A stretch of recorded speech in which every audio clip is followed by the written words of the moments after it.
Bom, pessoal, esse é o Host Podcast. Nós estamos recebendo aqui hoje o Léo Siqueira. Seja bem-vindo aí, Léo. Obrigado. Ele foi aluno do programa de doutorado em Economia no INSPER. É mestre em Economia pela Barcelona School of Economics, na Espanha. Economista pela Escola de Economia de São Paulo, a ESP-FGV. Fundador do Terraço Econômico, né, que é um portal com artigos sobre economia política com mais de 10 milhões de acessos. Foi diretor do IFL de São Paulo. E antes de se formar em economia, foi cadete da Força Aérea por 5 anos. O Léo é fellow do programa Young Leaders of the Americas Initiative, né? Isso. É isso mesmo? Exato. Então é um baita currículo aí. Eu quero perguntar primeiro, você estudou nas faculdades, aí uma das melhores aí, dentre as melhores do mundo, né? Conseguiu entrar nessas faculdades, me parece, através de bolsa. Uma parte que não tá aí, né, mas que eu sempre conto é que eu cresci lá na Zona Leste de São Paulo, né? E aí que é uma região bastante humilde lá de São Paulo. Eu sempre tive, né, como muitos brasileiros, né, eu quero mudar de vida, quero ter uma vida próspera, né? E minha mãe é professora, meu pai era mecânico de avião, né? Faleceu quando eu tinha 18 anos. Mecânico de avião? Era, mecânico de avião, trabalhava na VASP. Então eu sempre, quis, como todos os brasileiros, né, ter uma vida próspera aí. Eu falei, educação pra mim é o único caminho, né? Porque, enfim, né, não tinha pai ou mãe médico, ou empresário, alguma coisa assim. E aí a primeira grande mudança da minha vida, eu acho, foi quando eu entrei na Força Aérea, né? Porque é um concurso, né, para que, enfim, quem quiser ser oficial aviador. Bom, basta passar na prova, claro que tem que estudar muito, né? Bastante concorrido, bastante competitivo no Brasil inteiro. No ano que eu fiz, foi 2003, faz bastante tempo já, porque eu fiz o ensino médio lá. Era 35 mil pessoas para 150 vagas, né? Caramba! Era bastante concorrido, mas deu certo. Eu entrei, consegui entrar. E aí, lá na Força Aérea foi a primeira vez que eu percebi que eu tinha que eu falei, eu acho que eu consigo me destacar pela educação. Se eu estudar, eu vou ter sucesso mais ou menos, né? Que joia! Aí depois eu fiquei um tempo lá na Força Aérea, foi muito bom, aprendi bastante coisa, mas eu gostava de economia e política. Então eu pensei assim, eu quero fazer economia e política, não quero ser piloto da Força Aérea. Como é que eu faço para ser? Eu vi que tinham vários cursos e eu vi que a Fundação Getúlio Vargas era uma das melhores, né? Eu não tinha dinheiro para fazer FGV. Os 10 primeiros do vestibular ganhavam bolsa. Aí eu falei, acho que se eu estudar bastante eu consigo. E consegui, passei entre os 10 primeiros do vestibular, estudei muito, bastante. Que joia, ganhou 100% de bolsa. Na verdade, 70% Que joia. 70%, os outros 30% é financiamento, que eu pago até hoje, inclusive. E daí conseguiu ir para as faculdades... exato. Aí eu consegui fazer FGV, me formei, fui para o mercado financeiro um tempinho, trabalhei no Itaú BBA, BTG Pactual, que são excelentes instituições aí, consegui chegar lá.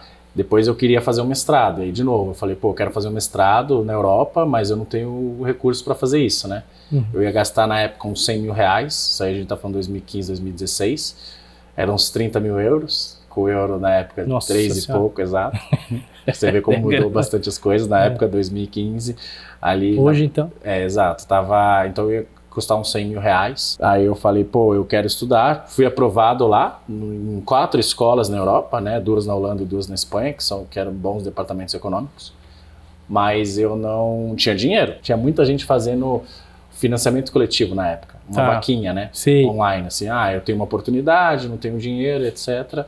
As pessoas, quem quiserem, me ajudam. Daí eu fiz uma vaquinha e consegui levantar 40 mil reais na época para ajudar a pagar parte dos custos. Um pouco eu tinha conseguido guardar, um pouco eu fiz da vaquinha e consegui entrar lá justamente com essa vaquinha coletiva. Que bacana, é um baita currículo que você conseguiu adquirir por meio do estudo e pelo mérito, né? Principalmente porque ter conseguido as bolsas através dessas instituições aí também não é para qualquer um. Sempre foi com a ajuda, né, de bolsas, etc.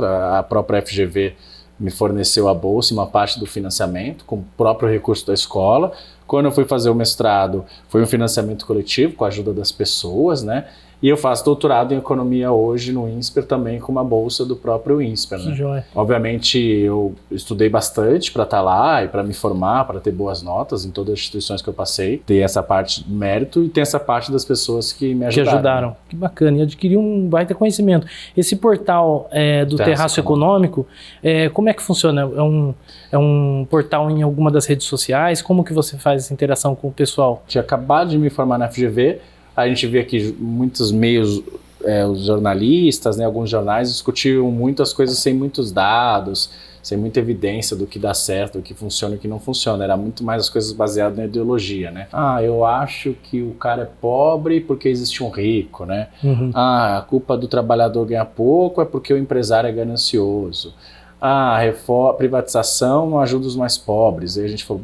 E aí todas as coisas que eu estudei, eu falei, bom, não é bem assim, né? Tem vários estudos que mostram os benefícios de privatização, de reforma trabalhista, como o empreendedor gera emprego, que a economia não é um jogo de soma zero, ao contrário, né? Aliás, os lugares do mundo que você mais tem bilionários são lugares onde tem menos pobreza no país. Daí a gente falou, vamos criar um site de economia política que a gente coloca os estudos, passou a informar o pessoal. Com economistas falando sobre isso, né? Tem outros economistas além de você? Exatamente, tem umas 10 pessoas hoje em dia. Que joia, que bacana. Já chama Teatro Econômico, não era só eu sozinho, sempre começou com muita gente. Que bacana. Justamente um grupo de economistas para poder falar sobre economia e política, mas de uma forma baseada em estudos, né? Então o objetivo é informar o público e ainda promover um debate nessas questões mais promover polêmicas. Um debate com mais dados e menos ideologias. Que bacana. E aproveitando o seu know-how em economia, eu gostaria de fazer algumas perguntas da sua opinião em relação. Eu vi que você tem um assunto sobre isso em um dos seus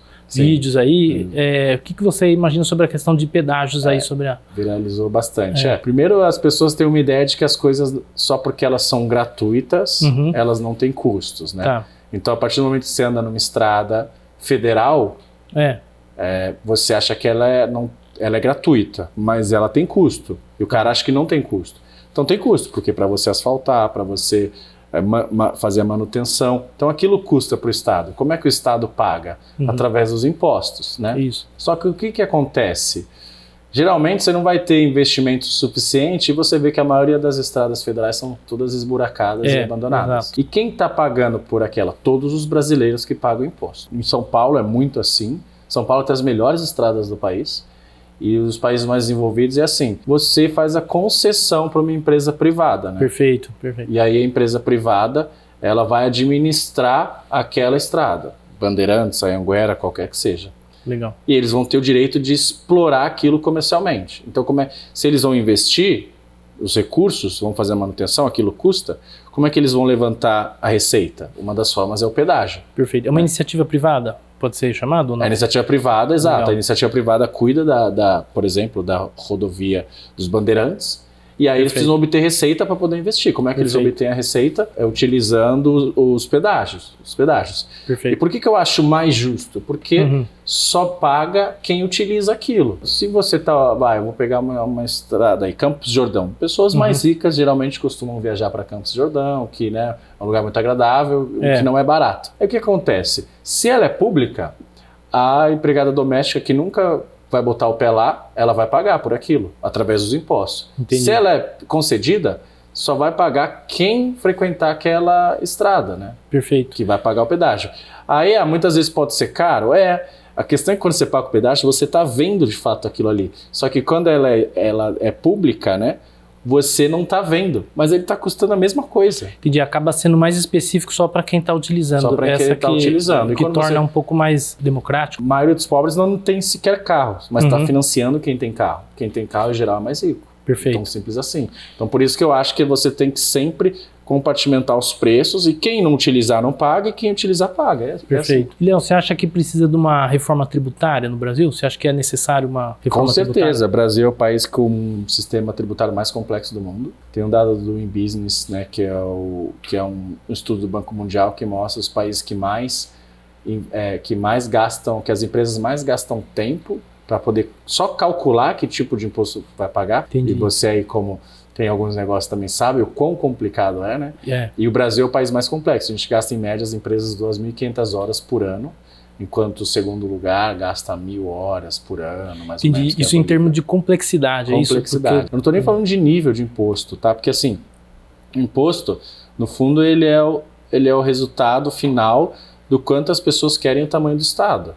Se você quer um Estado muito grande, que vai fornecer tudo gratuito, o que acontece é que você vai ter que cobrar mais impostos. Eu quero hospital de graça para todo mundo, eu quero educação de graça, universidade pública para todo mundo, eu quero bolsa cultura para todo mundo. Legal, mas o governo não gera receita. Então ele vai ter que arrecadar mais impostos, né? Então se você quer menos impostos, você tem que pedir menos gastos do governo em coisas desnecessárias. Eu não estou falando nem de nível, estou falando da gente cobra de uma maneira muito mal. A gente tem um sistema muito complexo, então a gente precisa deixar ele mais simples. Simplificar, né? Exato. Simplificar. Então, a carga tributária também, você acha, como todos aqui, eu acredito que deve ser reduzida também? Não, exato. Acho que é aquela questão. Todo mundo quer que seja reduzido, mas tudo bem, se você quer que seja reduzido, quando o governo fala, vou fazer uma PEC kamikaze, por exemplo, vai custar 50 bilhões, ele vai ter que pagar aquilo de alguma forma. Eu vou aumentar o bolsa tal de 500 para 2 mil reais. Legal, você vai ter que aumentar os impostos. A questão também, às vezes, é como você cobra. Você pode cobrar das pessoas, que é imposto sobre consumo, em tudo que ela consome. Joia. Você pode cobrar das empresas, né? Toda vez que a empresa faz uma transação. Você pode cobrar sobre a renda também. Perfeito. Não, das pessoas, não do consumo, né? Quando você paga ICMS, mas você pode cobrar sobre a renda, quando você declara imposto. O que acontece é que o Brasil, comparado com os outros países do mundo, é muito imposto sobre consumo e pouco sobre a renda. Acaba não sendo, não tributando sobre a capacidade contributiva, ou seja, o contribuinte, ele paga sobre tudo, mas não especificamente sobre o que ele pode. E o que acontece? Por que isso não é a maneira mais justa? Porque o consumo ele pesa muito mais na bolsa dos mais pobres. Entendi. Porque o que é alimento? O consumo para uma família mais pobre? Às vezes é 80% da renda. A pessoa ganha R$1.000, 800 vai em alimento para ela, para a família dela, que seja. Quando você pega os mais ricos, consumo é uma parte bem menor, que tem investimento em um monte de coisa. Só que se a maioria dos impostos vem sobre consumo, significa que você está onerando os mais pobres e não está onerando tantos mais ricos. A partir do momento que você faz a renda, é o oposto. Perfeito. Você está tributando a renda. Então, os mais pobres que têm uma renda menor vão pagar menos, os mais ricos que têm uma renda maior ou patrimônio maior, que quer que seja, vai pagar mais. Então é assim que o mundo inteiro faz. A gente não faz assim, tem que fazer mais assim. Perfeito. A solução seria, mais ou menos, né, a grosso modo, a tributação mais sobre a renda individual de cada um e menos sobre os bens, os consumos. Isso, sobre as transações que a gente faz no dia a dia. Quando você compra uma caixa de leite, você paga ICMS, por exemplo. Então é menos sobre consumo e mais sobre a renda. Ô, Léo, e a proposta que a gente viu no debate, a Simone Tebet fez a proposta, né, a tributação única. Sim. Ela comentou sobre uma tributação única. O que você acha? Na verdade, essa aí foi a Soraya. Foi a Soraya? Tronic. Tá. Da Simone Tebet foi a questão do poupança escola lá. Tá. Eu lembro que ela falou que tem toda uma fundamentação bem montada. Você acha que isso é viável no Brasil? Ela falou, mas não é verdade, não existe. Nenhum país faz isso. Uma tributação. Assim, a ideia o apelo é muito legal. Né? É um tributo simples, você vai cobrar um pouquinho de todo mundo, etc. Mas eu vou dar um exemplo. Então, assim, é a famosa CPMF que tinha, né, antigamente. Então, você vai colocar uma alíquota ali de 1% de toda transação que você fizer. Né? Então, assim, você me transferir um dinheiro, vai ser cobrado imposto. Você fez o pagamento de um salário, vai ser cobrado esse imposto. Todas as transações que você fizer vai ser cobrado o imposto. Vai começar a ter muita transferência em dinheiro, né? Exato. Cédula ali. Exato. Você fala assim, vamos começar a utilizar dinheiro. Ou seja, esse é o movimento oposto do que a gente quer. A gente quer que as pessoas fiquem bancarizadas, porque essa é a melhor forma. Os bancos obtêm informação sobre você, se você é um bom pagador, se você é um mau pagador, ele consegue te fornecer um crédito melhor. Aí você vai partir para a economia informal. Por quê? Porque se eu sou um funcionário seu, por exemplo, né, eu ia falar assim, não, mas não precisa me pagar pelo banco não, né? Me paga em dinheiro. Se você tiver uma transação financeira, mesmo que você tenha uma perda ali, você também vai ter que pagar imposto. Então eu comprei uma casa por 500 mil, vendi ela por 300 mil, eu tenho uma perda de patrimônio. Mas eu estou pagando imposto do mesmo jeito. Então nenhum país sério utiliza isso daí. Imposto sobre grande fortuna, alguns países até tentaram. Esse imposto sobre transações financeiras, quase ninguém nem sequer tentou, né? É um imposto ruim que não é a melhor forma. E esse imposto único não tem referência, né? Nenhum lugar do mundo tem. Exato. Talvez deva ter algum outro país aí que não venha na minha memória agora, mas assim, nenhum país relevante fez. O Brasil fez um tempo a CPMF, né? Que era um imposto provisório, e que ficou permanente, e daí acabou, né? Mas é um imposto ruim justamente porque você leva as pessoas para fora do sistema financeiro, né? Ao invés de colocar elas para dentro. Isso é ruim por diversos motivos. Você quer que a sociedade fique bancarizada. Verdade. E quanto à impressão de dinheiro, tem uma polêmica que a gente já vê um pessoal de um lado falar que aumenta a inflação, imprimir mais dinheiro, o pessoal fala que não. Na sua opinião, imprimir dinheiro aumenta a inflação? É bom, é ruim? As pessoas utilizam muito em momentos de crise, é isso que acontece. Você tem uma crise econômica, então o PIB cai, a atividade econômica se reduz, aumenta o desemprego, aumenta a pobreza, e aí fala assim, o que o Estado deve fazer, né? O Estado tem essa capacidade de injetar capital, de investir mais, de imprimir moeda, né? O governo federal é o único que hoje consegue. Antes os estados e municípios conseguiam fazer também, mas hoje em dia, graças a Deus, não mais. E aí eles conseguem.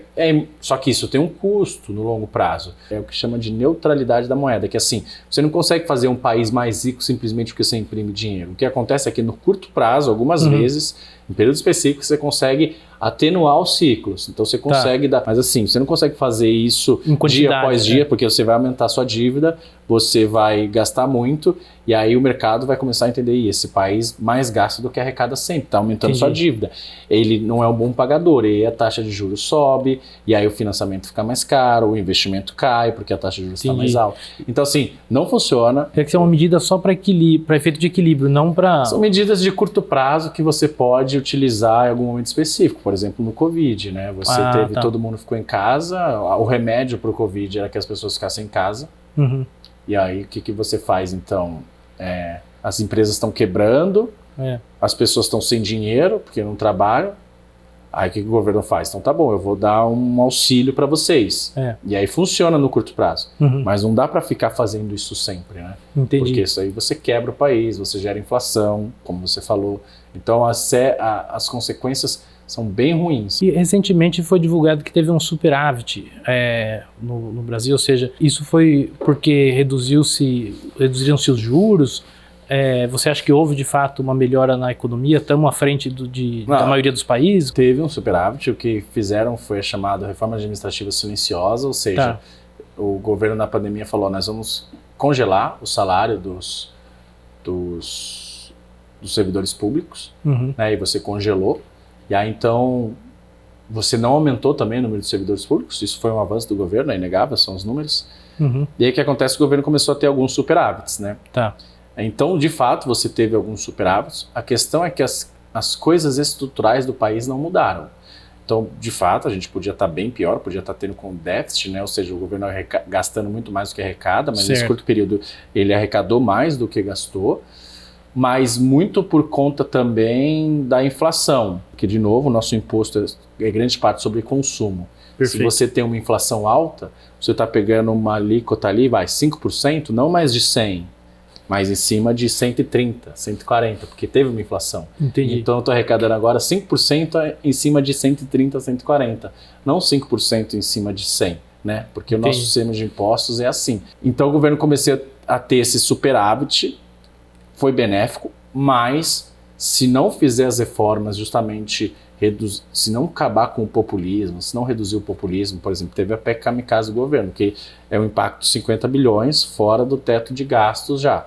Né? Então se ele achar assim, vamos aumentar o Auxílio Brasil de R$600 para 1.000, com certeza vai ter déficit. Então no curto prazo foi bom, mas precisa fazer lição de casa para não ter outros déficits aí no longo prazo. E eu imagino que você seja a favor das privatizações. O que você acha sobre a questão da privatização? Sou a favor, porque justamente é isso que mostra o que dá resultado nos países ricos.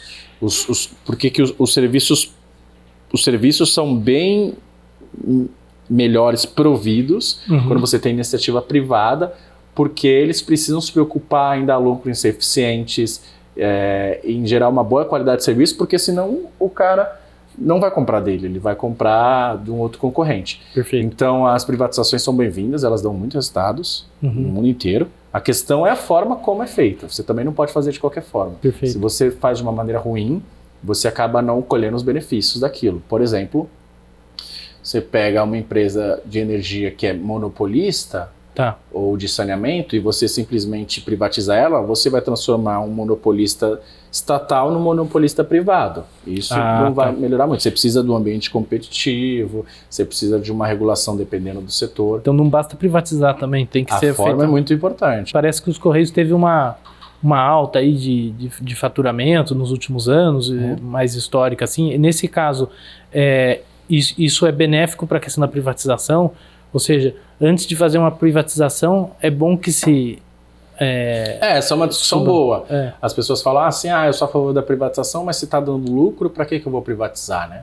Exato, mas também precisa ter lucro para poder privatizar, né? Exato, você pode privatizar até uma empresa com prejuízo, né? Porque não necessariamente o valor dela vai ser negativo, né? Ela pode ter um valor positivo, mas ela pode estar tendo prejuízo.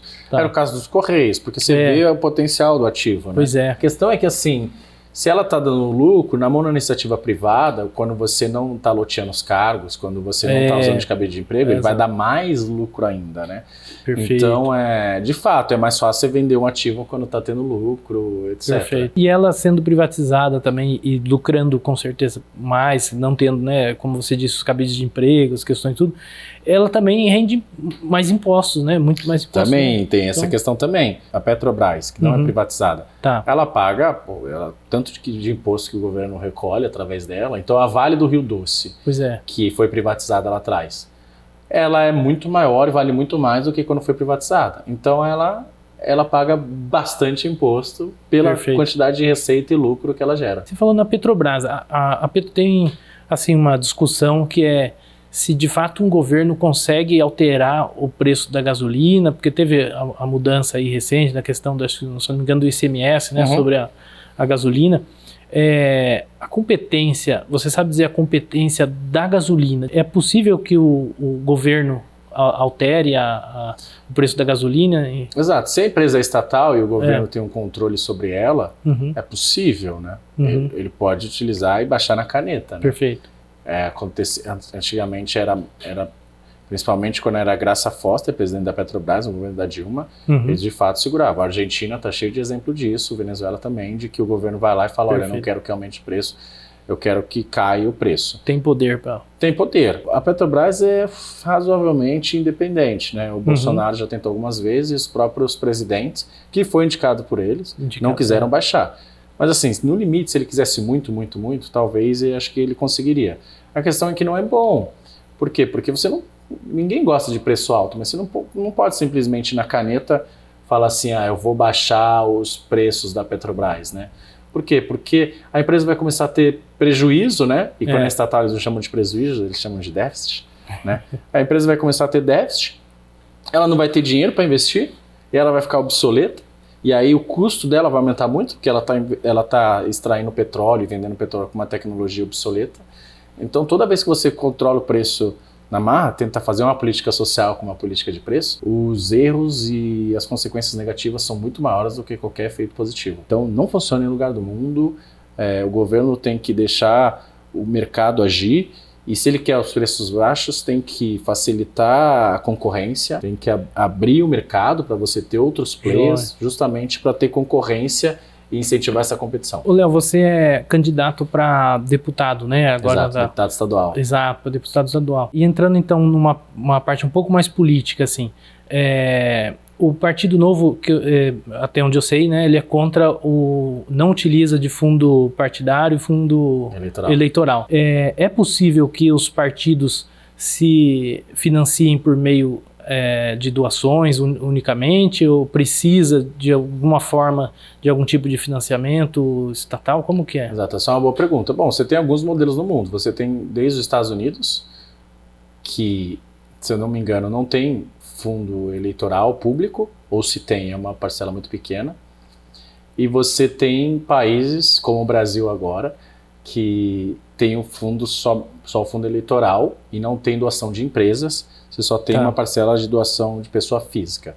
Por quê? Porque na cabeça de alguns, a partir do momento que você libera para as empresas contribuírem, você estaria permitindo o lobby delas, né? Porque ela vai contribuir tentando ter algum interesse nela. Mas o Partido Novo entende, eu entendo assim também, que não é justo a gente fazer campanha, né, com o dinheiro dos impostos dos mais pobres, né? Enquanto a gente tem 50% sem esgoto, O dinheiro do fundo eleitoral, os 4,9 bilhões, é mais alto do que o investimento em saneamento nos últimos 4 anos. Então a gente não acha que isso é justo. Aí algumas pessoas podem perguntar assim, mas o fundo eleitoral você consegue fazer uma campanha porque você tem acesso a pessoas com dinheiro. E as pessoas que não têm dinheiro, como é que elas iriam fazer uma campanha? O pessoal costuma usar mesmo esse argumento. Exato, mas não é verdade. Tem um estudo agora, que foi publicado pelo Instituto Milênio, que eu divulguei inclusive. A maior parte dos fundos vai para quem é candidato à reeleição, ou seja, o cara que não é novato, vai para quem tem um patrimônio maior, ou seja, os mais ricos e não os mais pobres,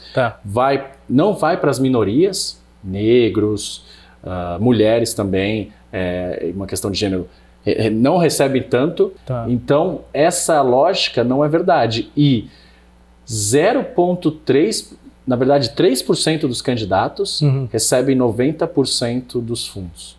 Então essa história de... É só 10% que na verdade acabava sendo de grandes empresas e tudo isso? Não, na verdade assim, 3% dos candidatos recebem 90% do fundo eleitoral todo. Tá, entendi. Ou seja, uma pequena parcela ali. Concentra muito a renda. Entendi. Ou seja, os outros 97% de todo mundo que recebe, só recebe 10% desse fundo aí que foi distribuído. Entendi. Ou seja, essa ideia de que o fundo eleitoral ele vai dar mais oportunidades para os novatos entrarem na renovação política, não é verdade.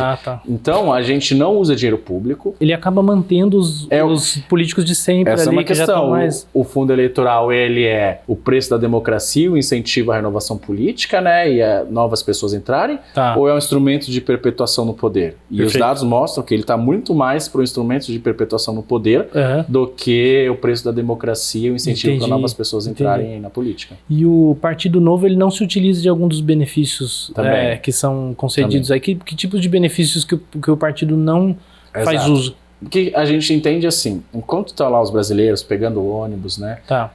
Mesmo pessoas bem-sucedidas na iniciativa privada, eles vão lá, pegam Uber, lidam ali o dia a dia como pessoas normais. Daí, a partir do momento que o parlamentar é eleito, você tem direito, se você quiser, 2 seguranças parlamentares, motorista, 22 assessores, dependendo de onde você mora, auxílio residência. Que várias pessoas não têm isso, né? Um grande executivo de uma empresa, assim, uma pessoa do mercado privado não tem direito a 2 seguranças. Então a gente acha que a gente não é contra esses privilégios, né? O que é privilégio para a gente? São coisas que a iniciativa privada não tem.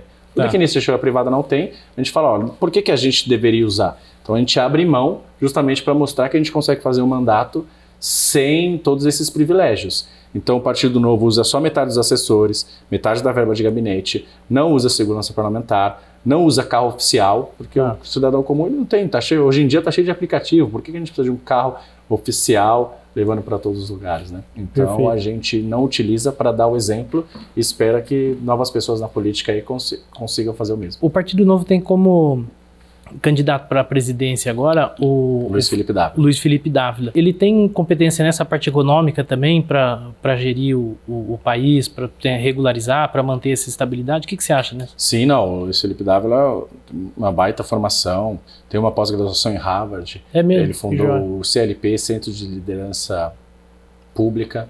Joia. Ele tem uma baita experiência em políticas públicas, né?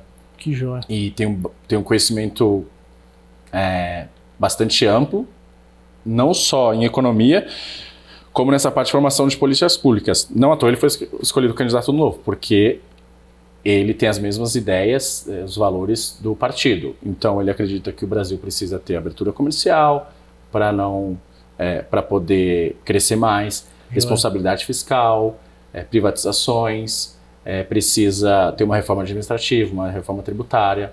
Então a agenda dele, para mim, obviamente eu sou exato suspeito para falar, mas para mim de todos os candidatos ele é que melhor tem agenda econômica de todas. Você sendo eleito deputado, quais são as suas iniciativas e suas metas, o que você vai colocar aí como prioridade? Exato. Primeira pergunta, né, que muita gente faz é qual que é o papel de um deputado, né? O deputado ele vota leis, né? Faz projetos de leis também e fiscaliza o poder executivo. Então no caso do deputado federal, ele vai fazer isso no âmbito federal. Ele vai fazer leis do âmbito federal, vai votar leis do âmbito federal e vai fiscalizar o Poder Executivo, que é o presidente da República. Fiscalizar, votar o orçamento, né? Falar, olha, esse orçamento aqui não cabe, esses gastos aqui são absurdos, ou a gente deveria incluir esses gastos aqui. que não estão sendo contemplados. Perfeito. E no caso do deputado estadual, que é para onde eu me candidato, a mesma coisa, só que no âmbito estadual. Então, leis, votar e propor projetos de leis do âmbito estadual, né? E também fiscalizar o Poder Executivo, que é o governador do estado. Perfeito. Então, as minhas principais bandeiras, uma delas é a educação. Porque, Legal. como a gente falou no início do podcast, Que joia. eu tive a minha vida transformada pela educação e tem muita coisa para ser feito de uma maneira inovadora na educação. Por quê? Porque há 40 anos todo mundo fala, a educação é importante e tal, mas eles fazem políticas completamente ruins, eles não olham o que deu certo e o que não deu certo. Eles acham que a educação é ficar fazendo lobby. Minha mãe é professora, tá? Mas ficar fazendo lobby só para professor, não é isso. O foco principal tem que ser no aluno. Será que os alunos estão aprendendo? Né? Será que eles estão indo para a escola? Se eles não estão indo para a escola, por que eles não estão indo para a escola? Né? O método, às vezes, também, né, de ensino. Exato. Assim, são várias perguntas. O aluno está indo para a escola? Primeira coisa, não está. Então, como é que a gente faz para reduzir a evasão escolar? Ele está indo para a escola. Será que ele está... o professor está ensinando? Né? Tudo bem, o professor não está ensinando. A gente tem que melhorar o sistema de ensino e também qualificar os professores. Tudo bem, os professores estão ensinando. Será que o aluno está aprendendo?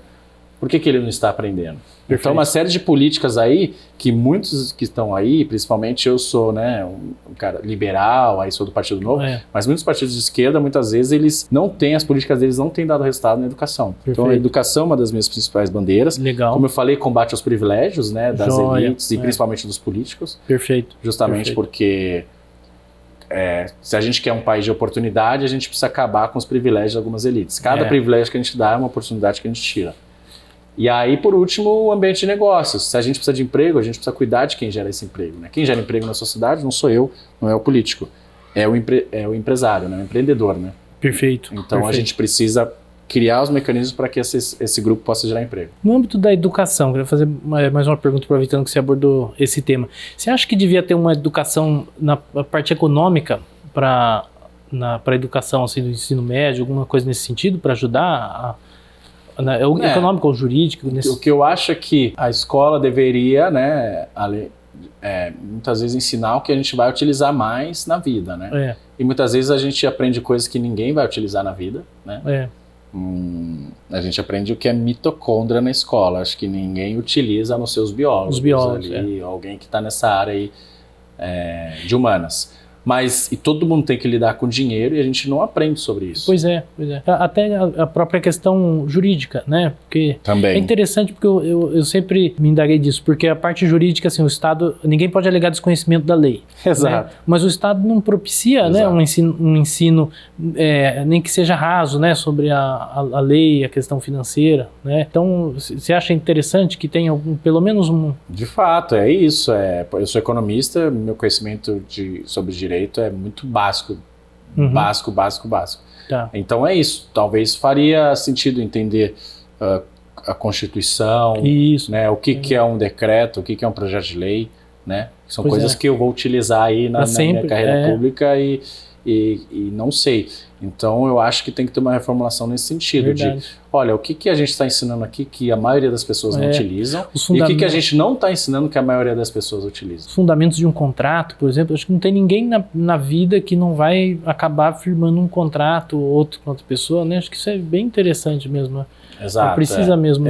Exato, eu acho que tem que fazer essa reflexão. Verdade. De novo, o que a gente está ensinando, que a gente cobra, mas ninguém utiliza quase, talvez não sirva muito. Para alguns sempre vai servir, né? Mas para a maioria não sirva.